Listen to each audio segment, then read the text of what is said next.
Bring us in, babe. Welcome to Coco Caliente. I forgot that was our intro. I was just about to start talking. Yeah, I know. Because we're smart now.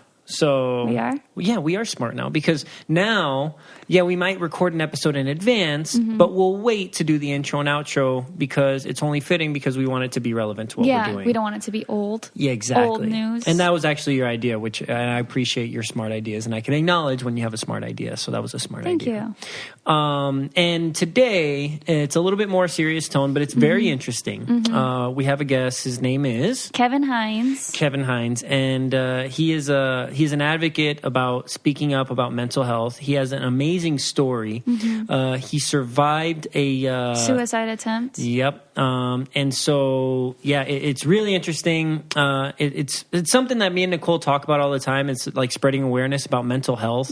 He's changing a lot of lives. Exactly. And like trying to eliminate the stigma and help people get better opposed to hiding in the shadows. Because as a nurse, I see it as a sickness just as much as, having anything else, like a heart problem, a lung problem. 100%. And so I think that it's not a choice. You cannot just get better by saying get better. Some people just say be happy, change your attitude, change your outlook. There is the chemicals in your brain. Imbalances. Exactly. Yeah. So let's just stop the stigma. We love to share this on our podcast because we know people personally that suffer through this, and I have anxiety, and there's just things that I think sharing will make it more talkable. Yeah, and if you yourself, the listener right now, might not have a mental health illness, but this might help you see signs of somebody that does, or might help somebody open up to you because you're more accepting of it. Yeah, right. Help accept it. Exactly. As far as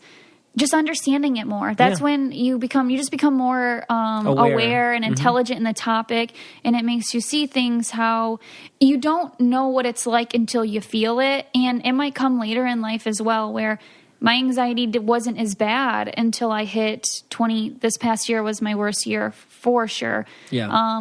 And I'm 20, what am I, 27? So it can come later too as well. Yeah, so this is all about continuing the conversation. Kevin Hines has an amazing story. You guys should definitely check him out after you listen to this podcast, and we really hope you guys enjoy. Hi, how are you? I'm doing good. How you doing this morning? Doing fine. All right, well, we really appreciate you coming on the show to talk with us. We really think this is a very, very important topic, mental health. It's definitely something that's not spoken about it. It's not spoken about more, and I feel like the more people talk about it, the more informed they are, the better help people can get, and that's how we prevent people hurting themselves, right? Absolutely. Yeah, so Kevin, just tell us a little bit about your story. We're going to pretend like our listeners don't know anything. Obviously, we did our research about you, so we know, but we want our listeners to hear your story. So if you can just, tell them a little bit about yourself.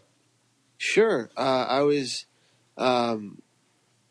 had a very traumatic infancy due to my birth parents struggling with substance use disorder and mental illness. And I was very lucky to be adopted by a beautiful family and given an amazing childhood and adolescence.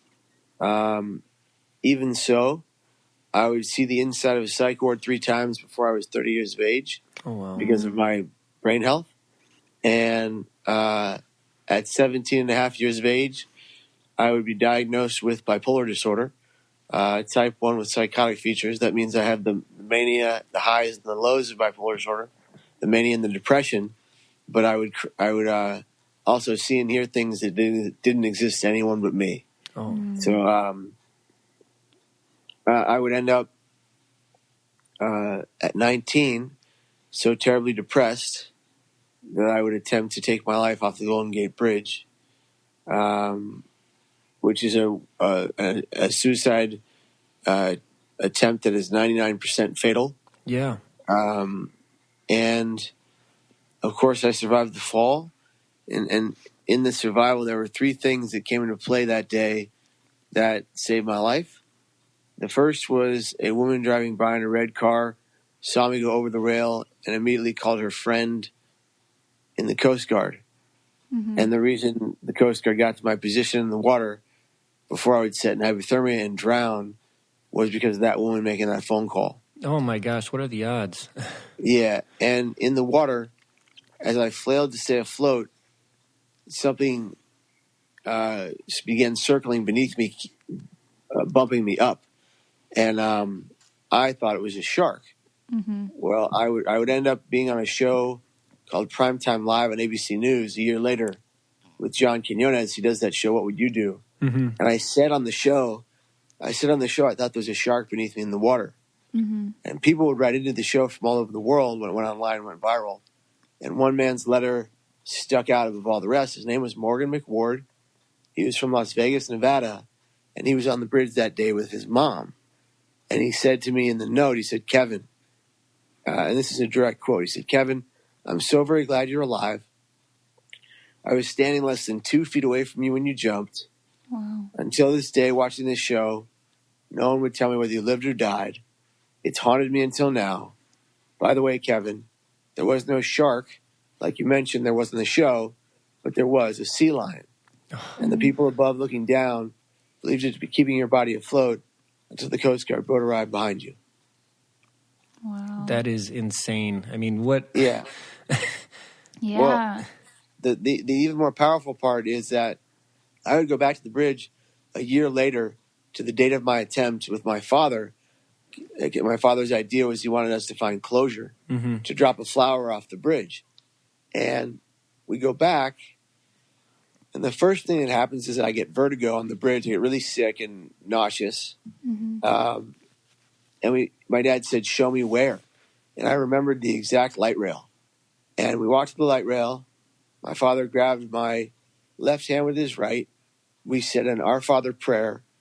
And I dropped the flower. And it very slowly wafted down, hit the water, made the tiniest of ripple effects. And 2 feet to the right, immediately popped up a sea lion. Oh, my God. Wow. Yeah.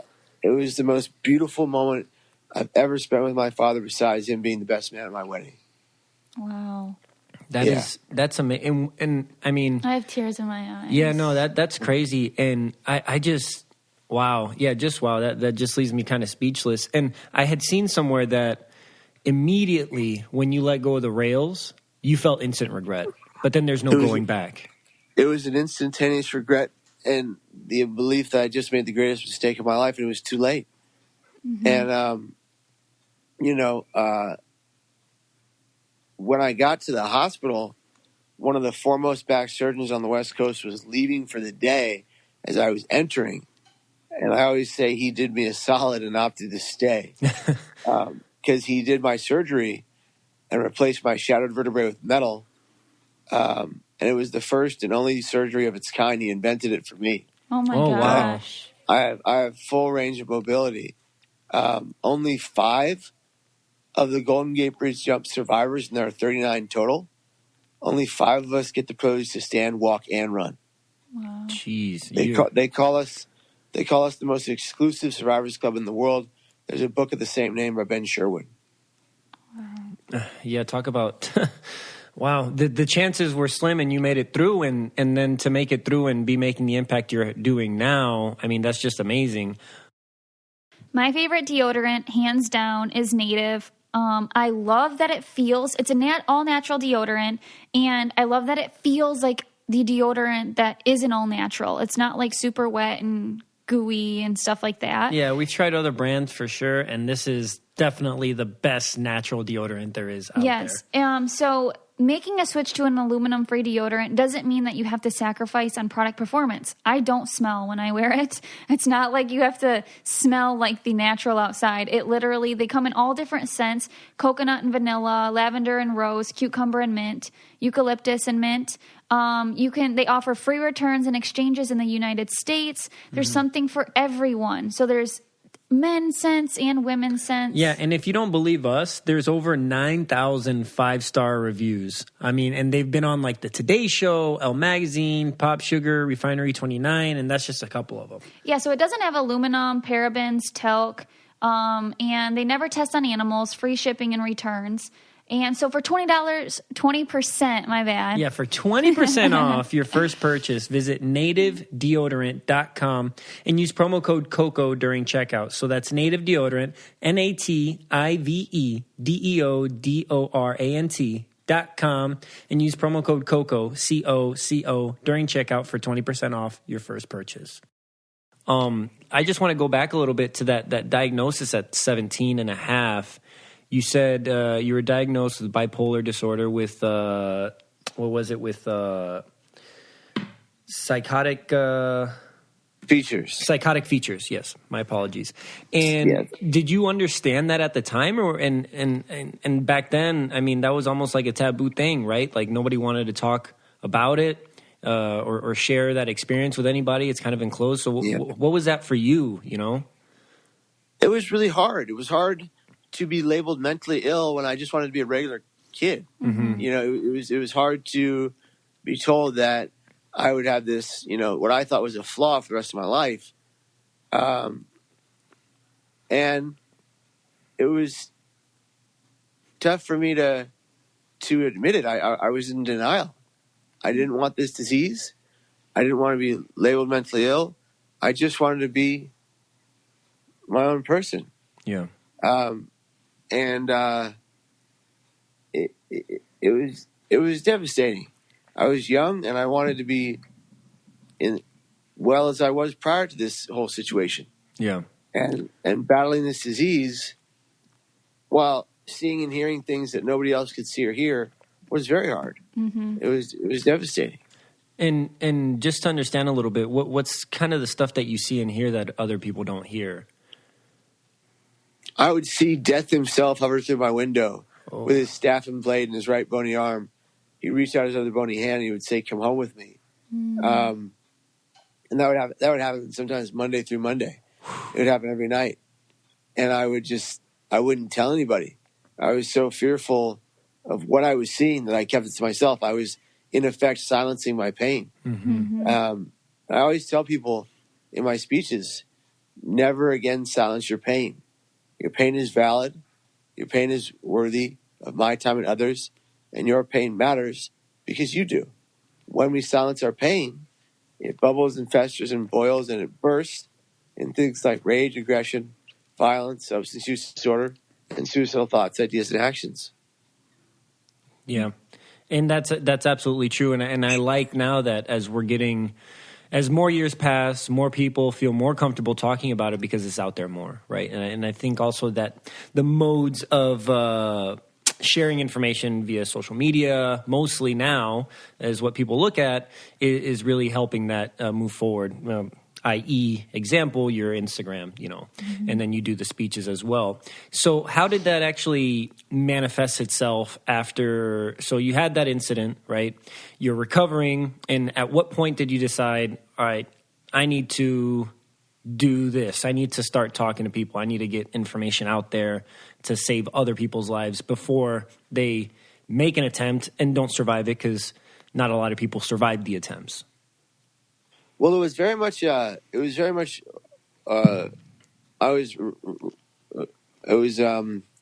very reluctant. I didn't want to talk about it.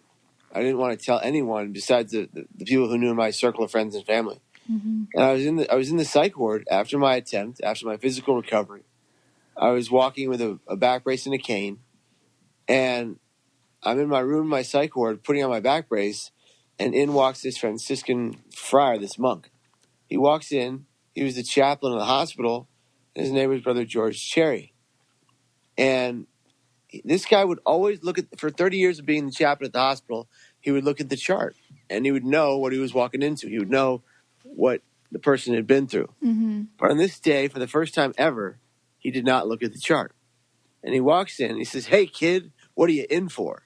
And I said, "Brother, I jumped off the Golden Gate Bridge." And he goes, "Oh, yeah? And I'm the Pope." He didn't believe it. I was like, I go, "No, brother, that's what happened. That's why the back brace. That's why the cane." Mm-hmm. And he goes, "Oh, I'm so sorry. Let's pray." And so he comes over to my left side, puts his right hand on my forehead, and his left hand is holding the rosary. And we say a prayer together that I'm very familiar with. And And he says, kid, when you get better, you ought to talk about this. And I said, about what, to who? He said, you'll see. And I said, oh my gosh, every day he'd come in, every day we'd pray, every day he'd say, kid, when you get better, you ought to talk about this.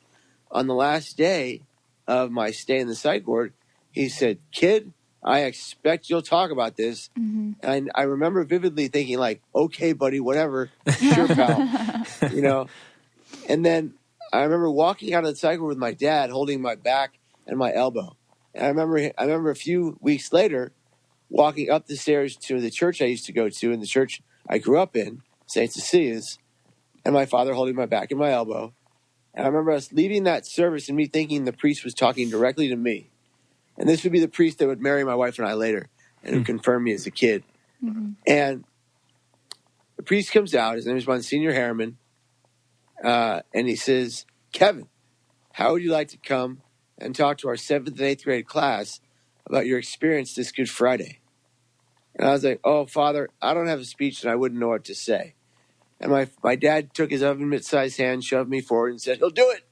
I was freaking out. I was like, Dad, what are you doing? He goes, we need closure. I said, you need closure. I need to go home and lay down. and he goes, Kevin, you'll do it. And when my dad says things twice, you do it. Mm-hmm. So I show up on Good Friday, and I talk to 120 kids in the 7th and 8th grade classes. And at the end of my speech, I'm shaking like a leaf.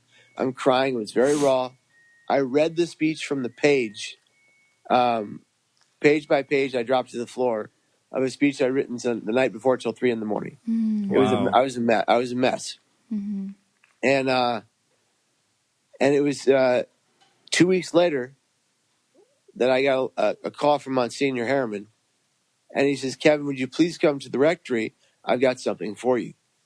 And I was like, well, my dad's at work. I can't get around. Mm-hmm. So I huffed it. I walked 2 miles up a giant hill with my back brace and my cane, sweating the entire time.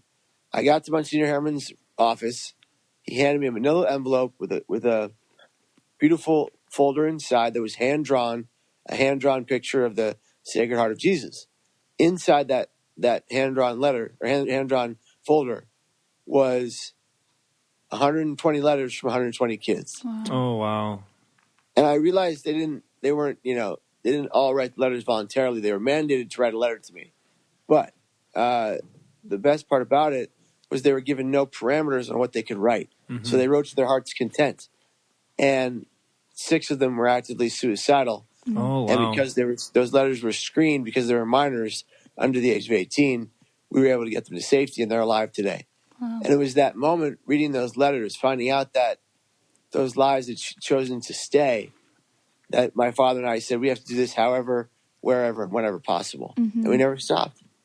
Wow. That's so impactful. I know, and it's just like that, right? Going into a room, there could be, I don't know, there can be 1,000 people, 300 people, but even if you just save one, it's all worth it. Mm-hmm. And so that's the meaning of what you're doing. So family is the most important thing to Victor and I. Yeah, and with the holidays, it really makes me think about my family a lot. They'll be here next week, but most of the time we don't get to see each other because we live so far apart. We're all spread out. So something that's cool that Victor is doing with his family is something called Storyworth. Mm-hmm. And what it is, it's like a email prompt where they send questions weekly to Victor's family, and they answer the questions. They put a picture with the question, and then after a year of all these questions, it is formulated into like a hardcover book. Yeah. So he will have it forever. His parents' answers, his grandma's answers, whoever you want to do it for, and you can make whoever wants a copy of this can have it. Mm-hmm. So it kind of does the hard work for you of like asking these questions that maybe you didn't even think to ask, like what's the riskiest thing you've ever done? And then they have a story behind it and memories to share. Yeah, you never know what what you'll uncover in your family history with Storyworth. It's actually really cool. I'm excited to use it, and like I said, I'm really looking forward to having that hard cover book, just to be able to pass on and just to hear what everybody had to say and just to have that saved. So that's awesome. So you can sign up today by going to storyworth.com/Coco. You'll get $20 off your first purchase. That's storyworth.com/COCO for $20 off. Were you ever a public speaker? Like how did you teach yourself how to become a better speaker? Because that is nerve-wracking. I mean, just standing up in front of, 10 people is nerve-wracking for, most people. Like, how did you get that confidence to do that, especially, going from where that happened? Was that first speech where you're like, oh, I'm sold on this? Or did it just take you a minute to get your groove going? Well, I had done theater training in high school and college. Okay. So I've been in theater and acting for the camera kind of stuff. But I, it was the theater training, but it was also, practice.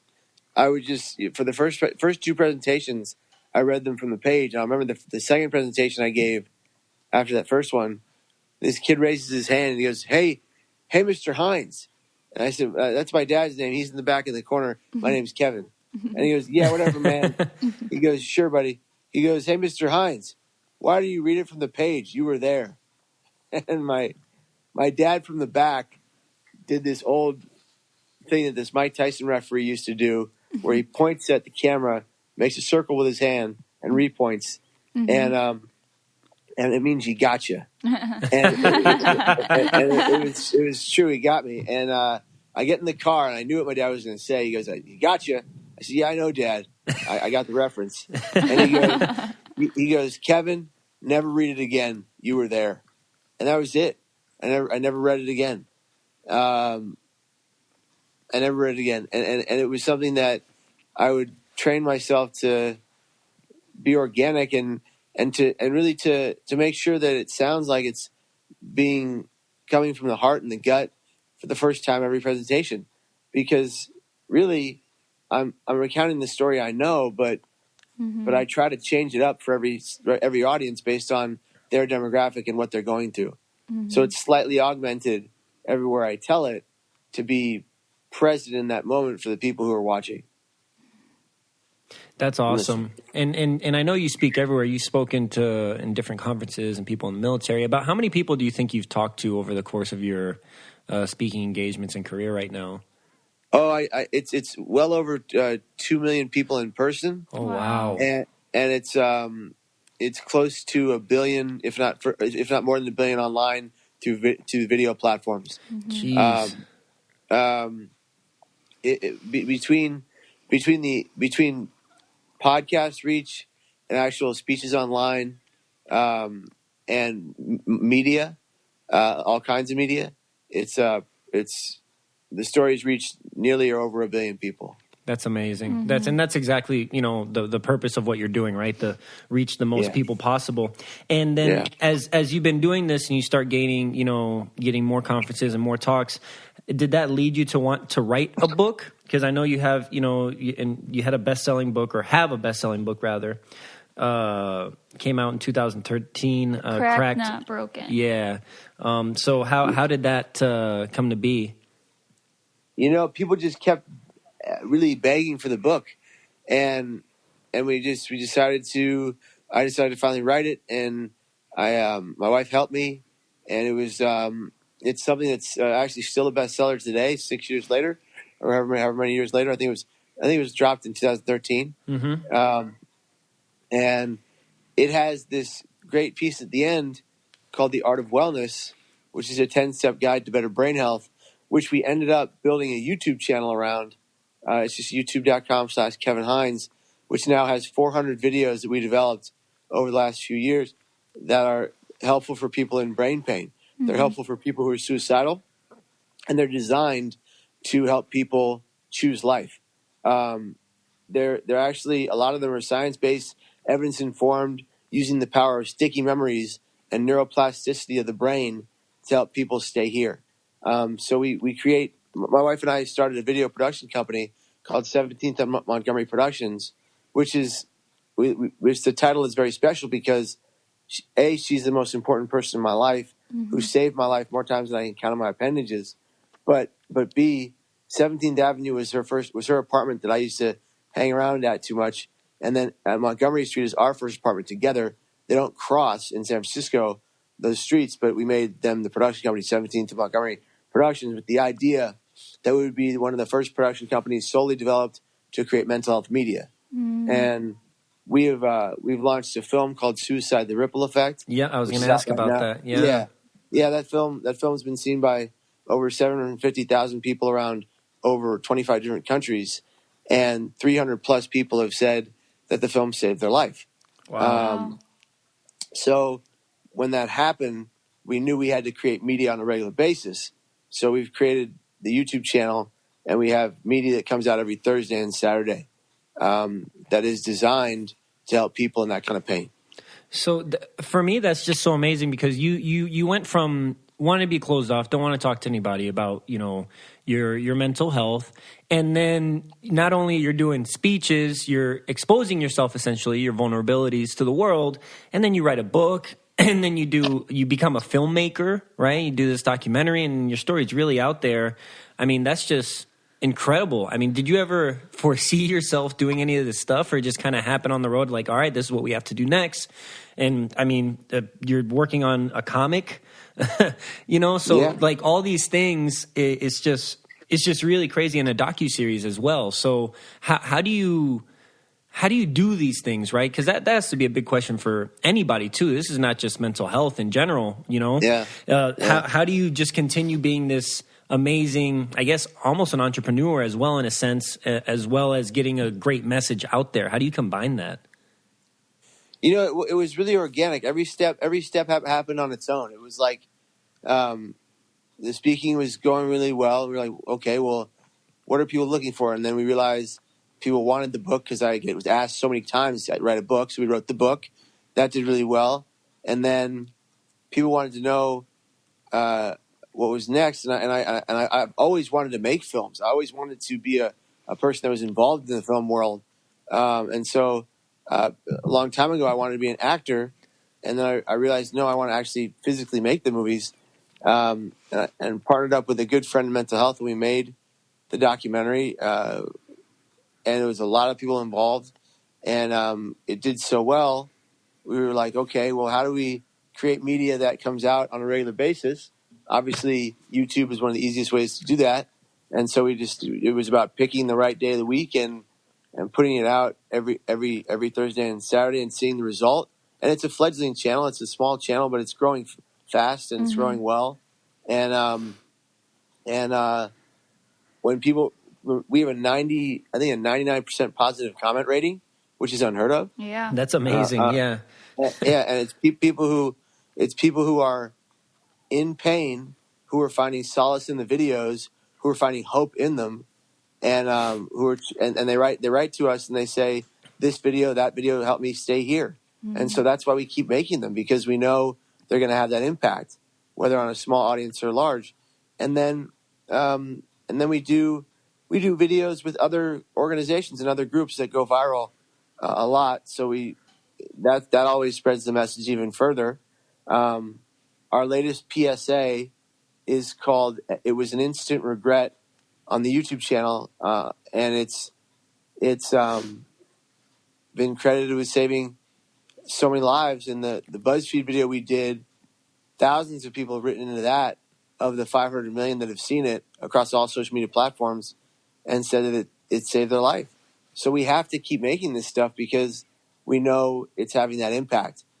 And I don't know what it is about the story that connects with so many people in so many ways, but I'm so blessed and grateful for it, because it allows me to keep pushing forward and telling new stories that people haven't heard yet.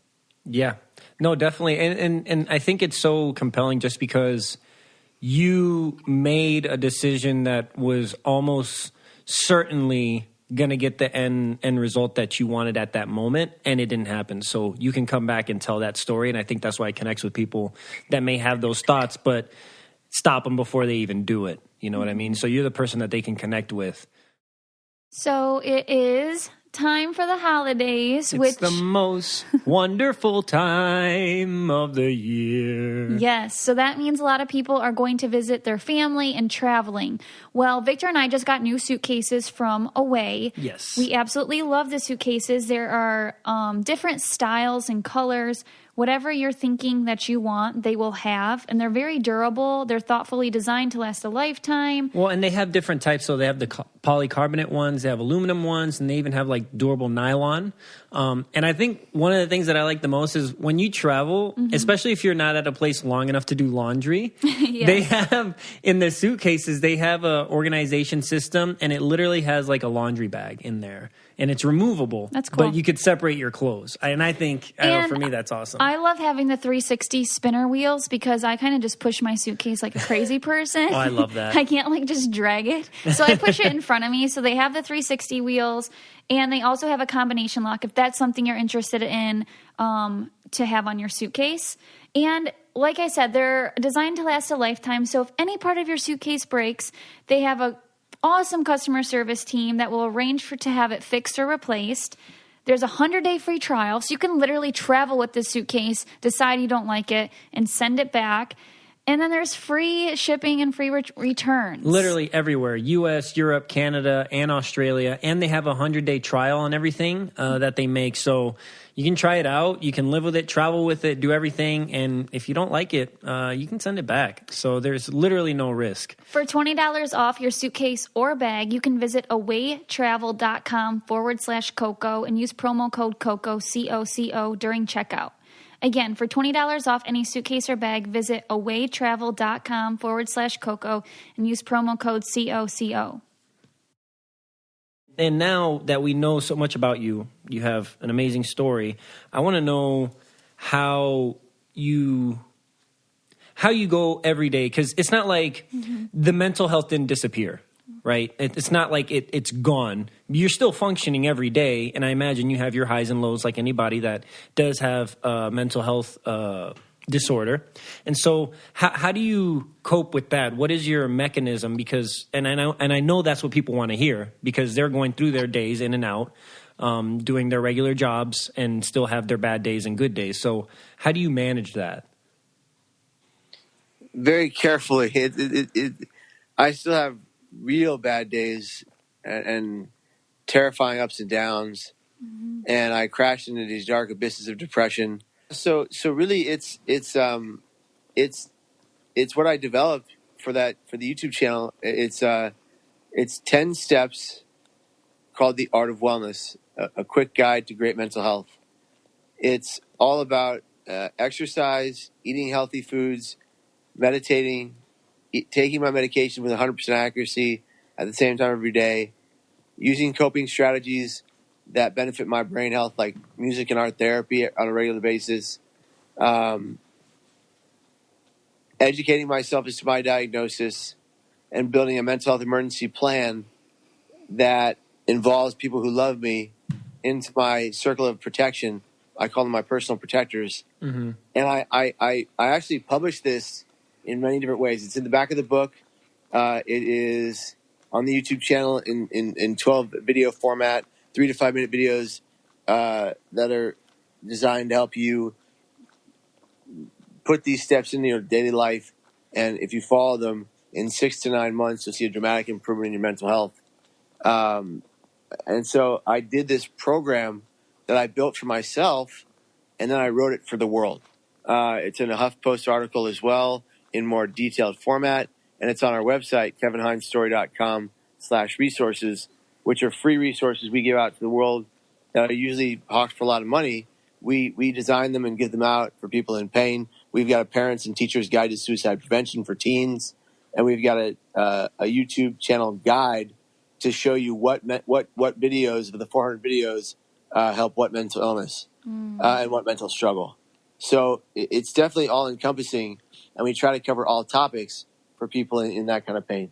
Oh, that's great. And I really do appreciate the fact that it's all out there for free. So many websites give you like the teaser, and then you got to buy it, you know? Yep.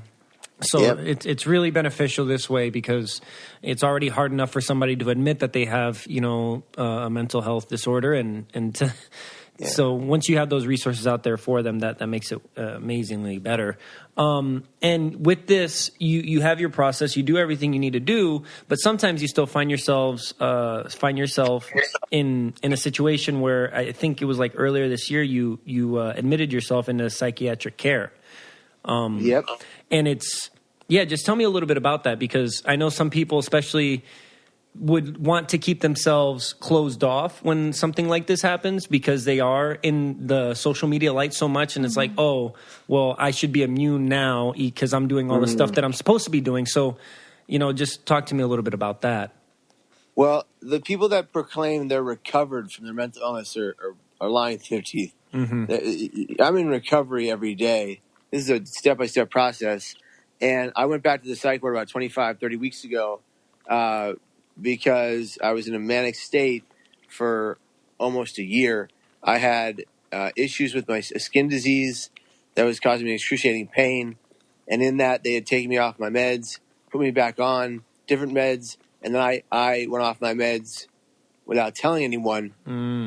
I never thought that would happen to me again. I never thought I would do something like that, knowing for so many years being so well, knowing that why would I take that risk?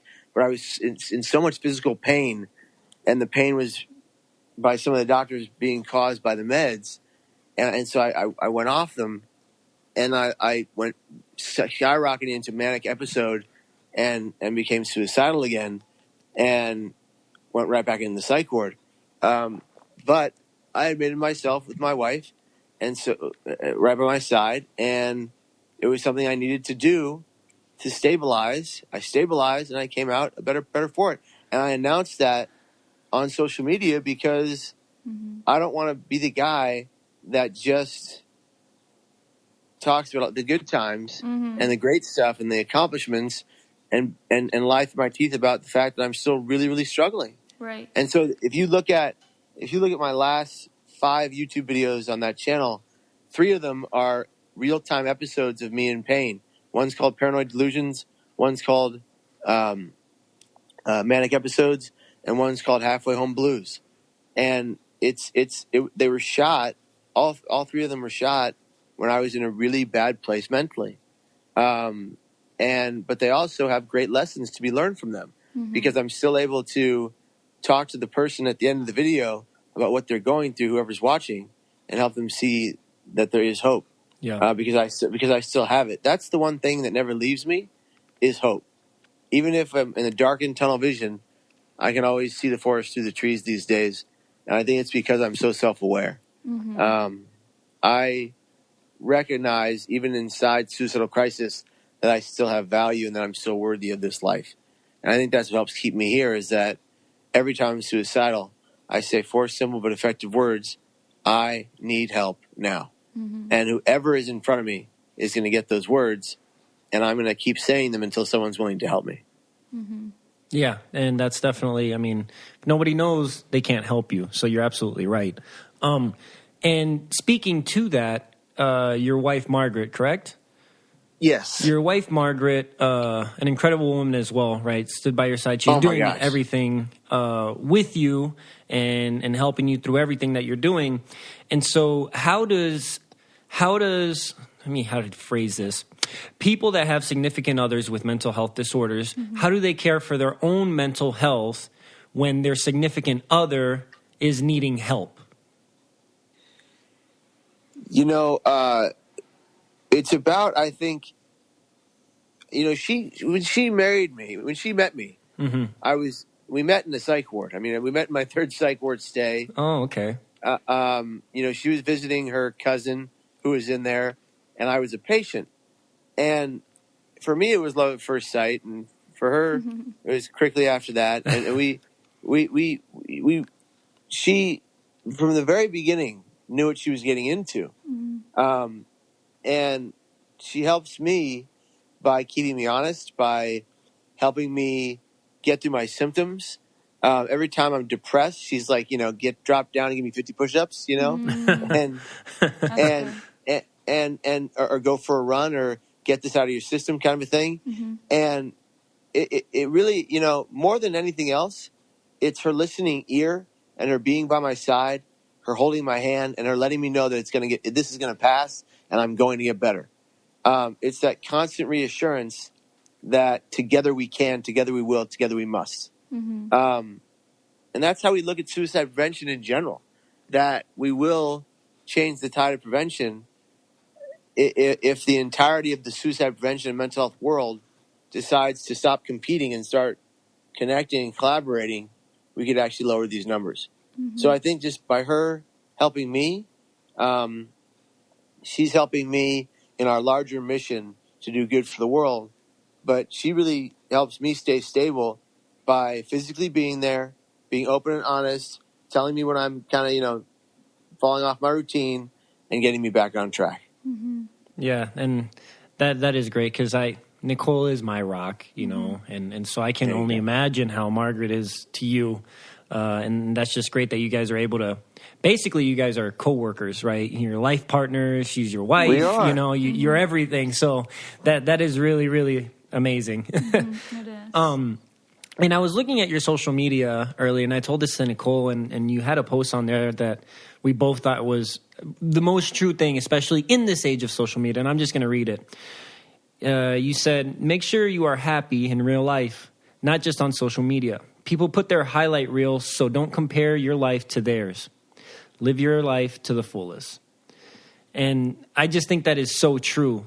People live this highlight reel on social media, and then other people see it that may not have that highlight reel or may not be posting anything. I'm like, wow, why can't I be as happy as them? Mm-hmm. Yeah. And like, what are your thoughts about that? Well, the thought on that is that so many people are competing with what they see online.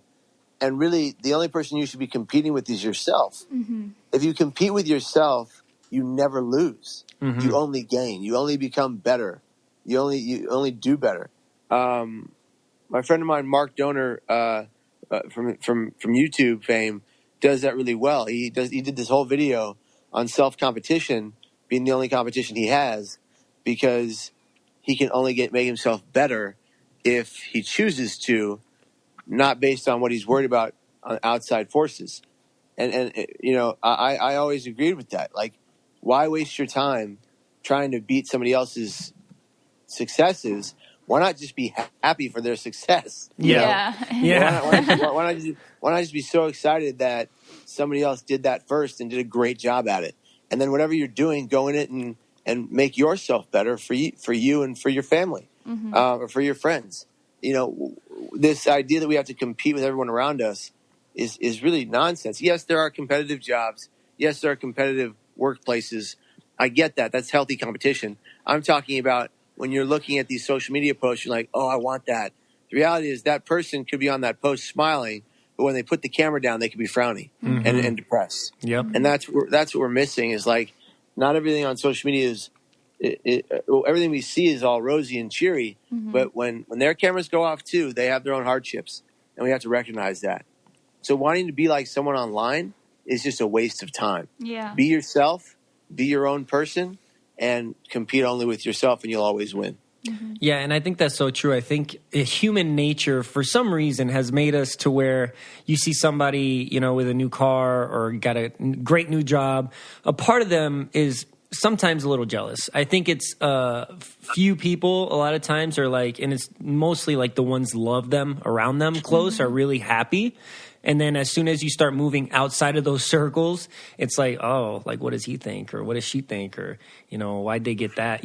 So I don't know. It's just mm-hmm. weird that it works like that. But because even we'll post something we're real excited about, and then we'll get some negative comments of just like, and we just got to not let them get to us. Yeah. We're just surprised that they show up sometimes when it's just such a happy message. Yeah, I tell like a new job or something mm-hmm. like that. I tell Nicole sometimes, like, you don't know these people, right? This person can live in another state so far away, like their opinion really does not matter to me. I'd be worried if it was Nicole or my parents or somebody like that, but people that are so far removed shouldn't have such an impact on my life. Mm-hmm. How you feel about yourself. Mm-hmm. The higher you rise, the harder you fall, the more heavily the target is on your back. You just have to keep moving forward and know that you're doing the right thing. And I think that if you care about that target on your back, then it's going to affect you in a bad way. But if you realize that those people are pretty miserable to be hating on you every day, they've got their own issues that allow them to be trolling you. That's if you look at it like this, that's their problem, not yours. You know? Absolutely. And so now I'm gonna play devil's advocate for a second. Okay. Some people have the idea that talking so openly about suicide just makes it okay for other people to maybe want to commit suicide, right? There is a sect of people that believes that. And so what is your counter to that? Well, first I would call it dying by suicide, because I people say commit, but I feel like that means they committed a crime. And fair enough. I always say dying by suicide, because we drive any other organ disease. This is just the brain pain we're in today. And people that say if you talk about it, you'll cause it. It's a complete and total myth. If we don't talk about it, we cannot stop people from it. People are living in silence in their pain, and in that silence, they're dying by suicide. So if we don't talk about it and say, "Are you suicidal? Have you made a plan to take your life? Is there anything I can do? How can I be there for you? What can I do to save you, keep you here?" You'll never know who is suicidal in the first place without bringing up the topic. Margaret and I have countlessly helped so many people in person who were suicidal just by asking those questions and finding out, because we thought they were depressed. We thought they were under the weather. We thought they were unwell. And we asked those questions, got to the core of the problem, got to the root of the problem, and got them to safety, and they're alive today. And these are personal friends who refer us to people in that kind of pain. I just got a call yesterday from a brother of someone who wants me to consult with them. We do this all for free. We about how to reach someone in real pain. And we're about to start working with this young man and his family to help keep him here on a regular basis. It's if we don't talk about it, no one will know how to survive it. Yeah. No, this is really effective peer-to-peer education, and if we can use the peer-to-peer model to help people that are like-minded to us and that have gone through similar things, we can keep them alive and try to help them stay. And I think it's really important too that even if someone doesn't seem like they're really, really down, but they do suffer from mental illness, that it's important to check in with them. Just because my uncle committed suicide, he died last week. Yeah. Oh wow. Just say it. Yeah. So he died by suicide. And so that's something that their family was going through, or is continuously going through right now. He was doing so good, but everyone thought he was so good that they weren't maybe checking on him. I mean, they did check on him every day, but it was still where, wow, this is the best he's been in 15 years. And then it happened. Yeah, maybe they checked on his normal, right, on his exterior, but they didn't get to the core. It was actually better. He was doing better the past 4 days before he did it. So maybe that was kind of like a sign there too. That is a sign. Yeah, that's actually typical. It's called a feeling of elation when you feel like you're going to end the pain and you start to act happier. Yeah, that's right. Yeah. And so you're right. I mean, it's not our fault. It's not your fault that happened, but it's devastating. I just lost a guy called a brother 3 weeks ago to suicide, and I feel the same way you did. Like, what could I have done? And even though I trained not to feel guilt or blame, I still feel it, and it's just an awful feeling. But he wouldn't have had he wouldn't have had media. I think a lot of people were. They're like older. They don't really have even computers. So maybe if he could have, like, I'm thinking now, like if he could have saw something of your work, but he didn't he doesn't have he didn't have access to that. We live in an area where it's still, I believe, a censored topic, right? Mental health and talking to a psychiatrist or a mental health specialist is more or less like frowned upon, or like, oh, do you, just you know who they're talking to? Get better. It's like, no, your brain is an organ. You can't. So it's just it's hard. There's no evidence that there's no evidence that talking about it openly causes suicide. There is evidence that talking about it saves lives. And if you look at the science-based evidence-informed information out there are groups out there that are trying to shut down people like me and my voice for being too loud and too open, when in fact we have a track record and know, by sheer letters that come in from all over the world, that thousands of lives have been altered forever in a positive way, and that these people claim that this story saved their life. My life story and the way I tell it is the only science-based, evidence-informed story proven of lived experience proven to save lives.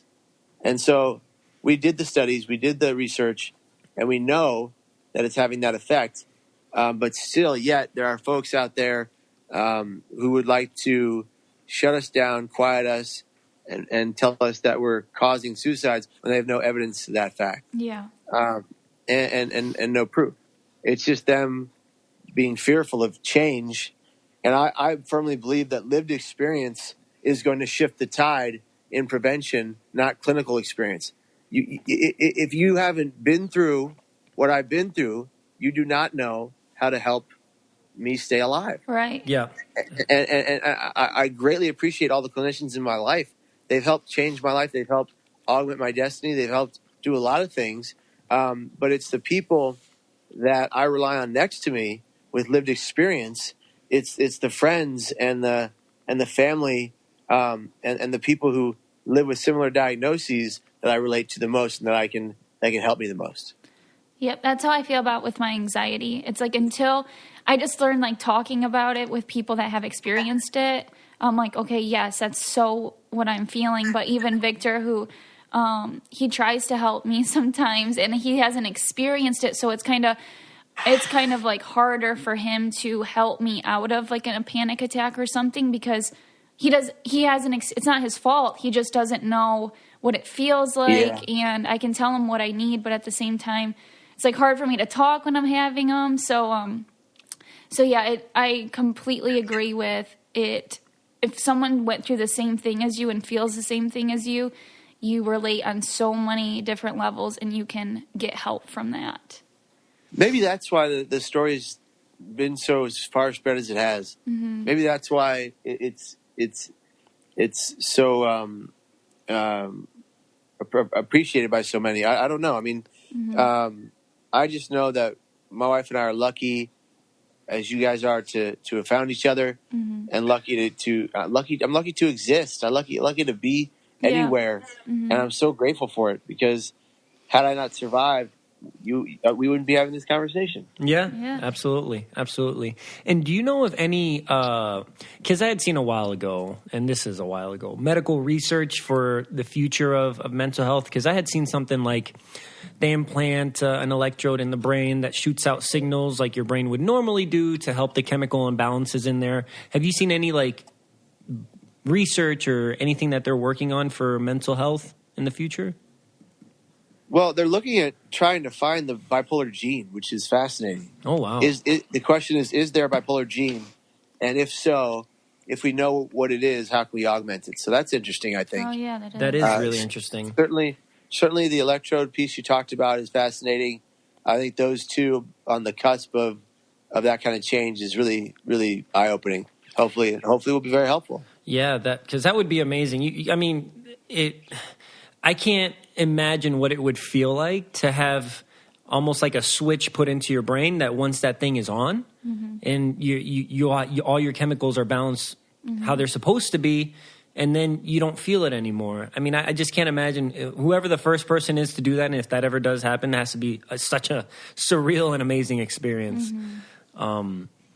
But yeah, and anything else that you want to tell our listeners, anywhere, maybe even just your website again and that type of information, or any like closing statements that you want to give to people out there that might be suffering from a mental health disorder?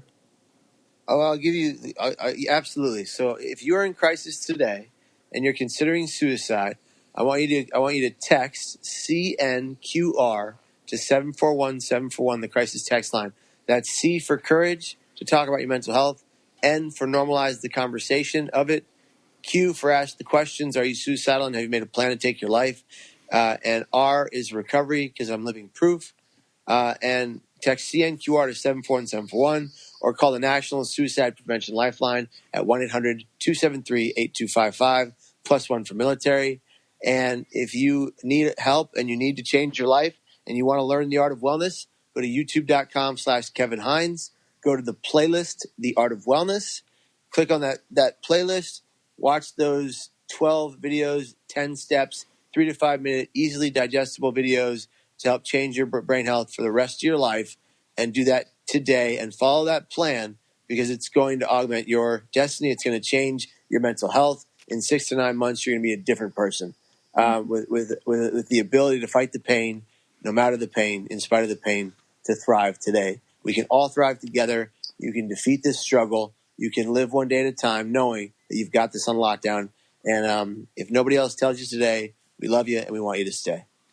Perfect. Thank you so much. Thank you so much, Kevin. No problem, guys. You can always see him on his Instagram, Kevin Hines story. Puts a bunch of great stuff on there. But we really appreciate you coming on, talking with us, and we wish you a good rest of your day and good luck on your next projects that you have coming. Thank you, guys. Thank you so much. All right. Thank you. Bye. Really, really amazing guy. Such an amazing story, and just to be able to come out of all that, he's great, and I'm so happy that he's able to change so many lives now, and I'm excited to watch and talk about it so openly. Yeah, I'm excited to watch anything else that he has coming out soon. So anyway, that's great. And now we're gonna move in to the Spanish word of the day. Okay. All right. So Spanish word of the day. And it's going to sound complicated, but it's not complicated. You can get it. All right? You'll be able to get it. Okay. Psicólogo. What? Psicólogo. Psicólogo. Oh, that is hard to say. Psicólogo. So, a psicólogo is supposed to be an expert in psicología. So it's a professional?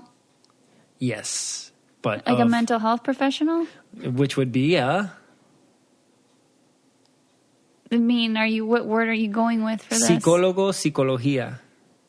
Psychology, psychologist. Oh, okay. Huh? Yeah. I was thinking counselor for some reason as far as the C part. For some reason, when you say a Spanish word, I just think of words that start with the same letter or the same sound. It does. Psychologist, psicología. You're right. You know and I was thinking C's, but psychology starts with a P, even though it doesn't sound like it. So I was thrown off. Yeah, so there you go. Okay. Spanish word of the day is psychologist, which is psicólogo, or psychology, which is psicología. Okay. Right? They're all stem from the same Latin word, I believe. That's why they're probably the same. Yeah. But okay. Something that we have, I don't know if we did this last episode or not, or we haven't been as consistent. So we want to bring it back to you guys. Well, because when we have a more serious episode, we're like, is it okay to do like our fun segments? Honestly, that's kind of what we're thinking. And I think we should, because because it's a serious topic, it doesn't take away from doing, a weird or normal, because those don't relate to each other, right? We had that conversation. We hope you learned from that conversation, and we want to keep that conversation going. But we want to be consistent with how we're ending our episodes, because this is our favorite segments too. They're fun. Yes, exactly. We never know. Okay, so weird or normal. Is it weird or normal to open up a pack of candy, such as gummy bears, and let it get hard before you eat them? So I have that's a good one. And I am of the opinion that when you open a candy, you eat it all. right? Okay. That's kind of how I go about life. And I don't know if that's the best way to go about it, because sometimes it'll be a big thing of candy and you might not. Well, no, I'm talking about how I don't like fresh gummy bears. I have to open them up, let them get hard, and then I want to eat them. Oh, yeah, that's 100% weird. Yeah, I didn't mean like save some for later. I meant, or eat it all in one sitting. So you intentionally open the gummy bears, let them sit, let them get hard, and then you eat them. Yeah, I don't like them like soft and fresh. That is that even, so I'm going to have to do some research after this and see if that's even healthy to do.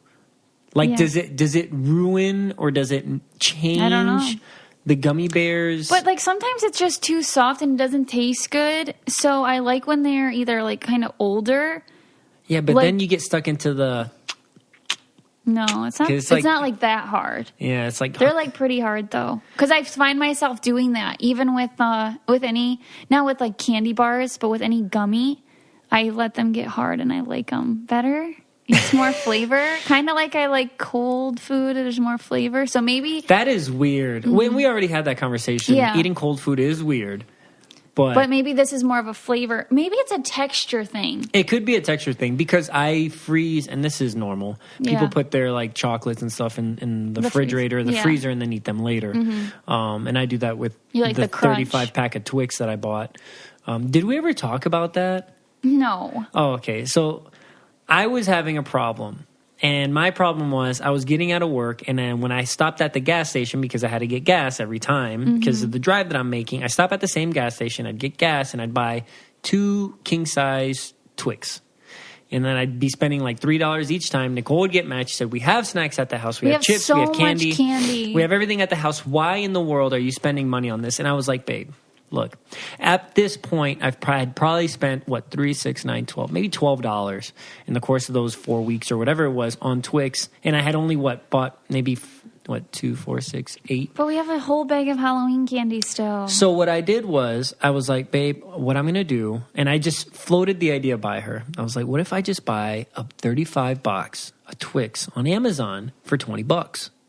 Right? Be saving money. And I said because I'm going to no. buy them anyway. I said no because I was hoping that he would just eat like the candy that we have here that no one else is going to eat. But you buy candy that I don't necessarily like. No. This is what's annoying about Victor, is that he will just like eat the same thing for a week.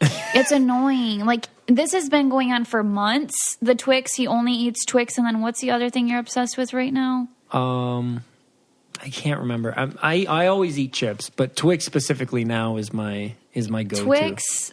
Oh, and I was thinking beer. I mean, I always like beer. Who doesn't like beer? I guess it's just Twix. He's obsessed, but he'll go like weeks where he just eats tacos every day, and that's like annoying for me because I want to cook something and switch it up, but he doesn't want a Reese's or anything. He wants just Twix. So, if anything, when I think about this, I think that it would be easier for you because then you don't have to guess, right? So if I came home and you had made tacos again, I'd be like, oh, that's awesome. Thank you, babe. I am so happy because I really like tacos and I'm in a taco binge right now. So if I got home and what you had was a plate of tacos and then next to it a dessert of Twix, I feel useless. I'd be so happy. I'm like the type that I like to cook and provide for others.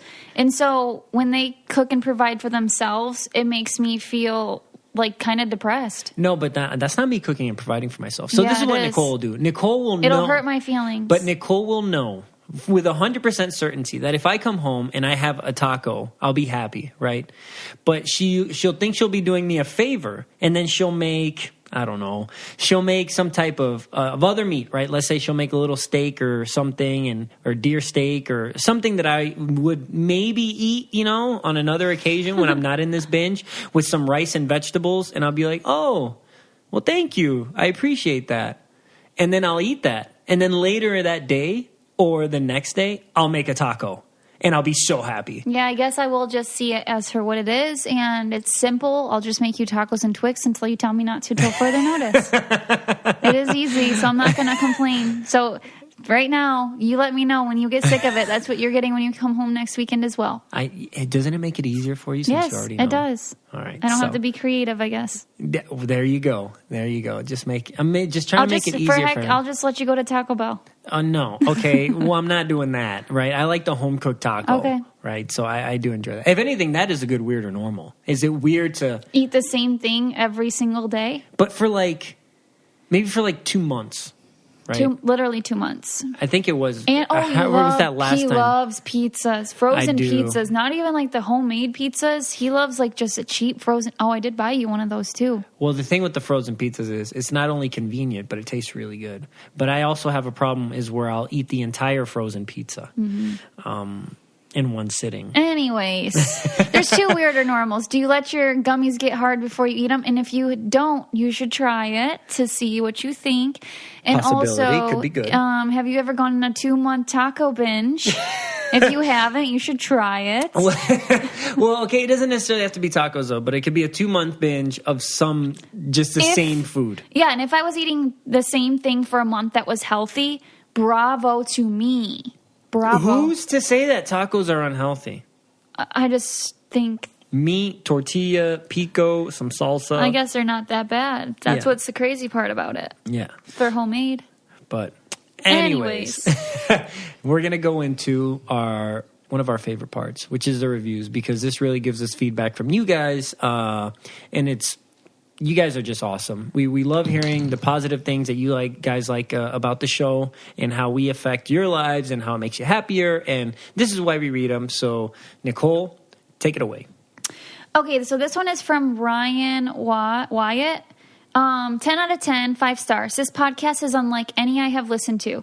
First of all, I've been a fan of Nicole since the second I watched her preseason Big Brother 16 interviews. That's why you picked this one. I then was so happy to see her back on season 18. Mm-hmm. That's when Victor comes into play. Victor is such a man. Ooh. I legit feel like I could be bros with him. You two are so down to earth, and I feel like I'm partaking in a conversation with my friends. Keep it up, and I hope to see one of y'all, if not both, on Big Brother again. Thanks for filling my weeks with good, pure conversation about real life. Aw, well, thank you. Yeah, that was a good one. I also have a semi-long one, but it's very nice, and I really like it. So this one's called Adorable Couple and Great Guest, 5 stars, by City_Life. I never listen to podcasts, but when they said they were starting one, I gave it a try. I love hearing about life in a small town. I live in the city of Houston, and I think small towns are very adorable.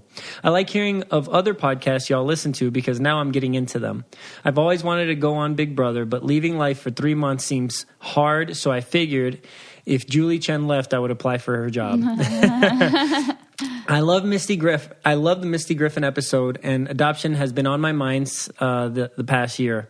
I'm a single mom, but I really want more children. After listening to the episode, I have looked up some agencies in my city and started contacting them. Right? That's awesome. That's awesome. That is really cool. And speaking of Big Brother, if you're interested in the process itself, next week we're going to have Rob and Cass on the show. Right. So that'll give you a little bit more insight about that. And there are people that have that same thought, even when they're in the process, that they're like, man, I can't leave my family, but I'm already here. So it'll be interesting for you guys to listen to that. But no, thank you guys so much. Thank you. You're awesome. Nicole, hit them with the outro. Well, we have new merchandise. We have long sleeve shirts now, and they are in this forest green, and they're beautiful. They're really nice. They're up on the site.